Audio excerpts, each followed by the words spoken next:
Quloq shang'illashi 50% ga kamaydi. Bo'ynimda osteoxondroz, ya'ni tuz bilan pochka siydik yo'lida toshlar bilan kelgan edim. Asab joyiga kelgan. Hozirda dori ichmay qo'ydi, toshlar tushdi. Men Omonov Abdullajon, Namangan viloyati Uychi tumanidagi Qahramon mufeysida yashayman.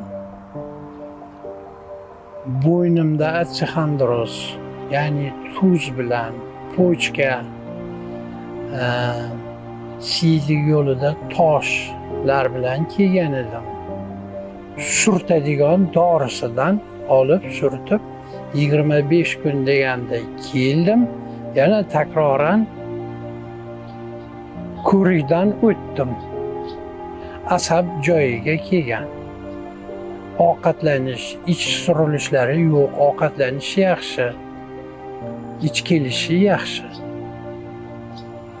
Oilaviy keldik, ayolimni 170-160 davleniyasi bilan kelgan uyam. Hozirda dori ichmay qo'ydi, kimikal dorilarni.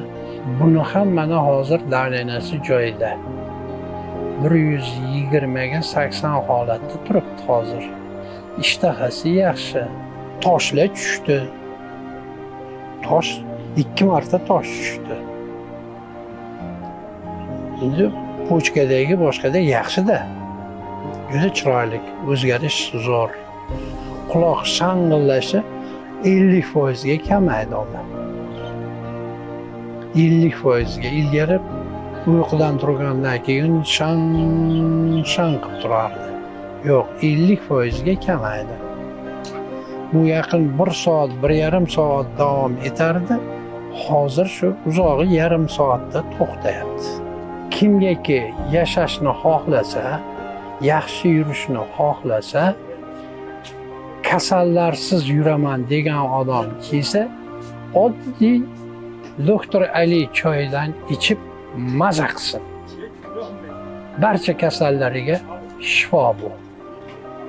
Tabiiy holda o'simliklardan olingan narsa. Tavsiyam kelinglar, marhamat.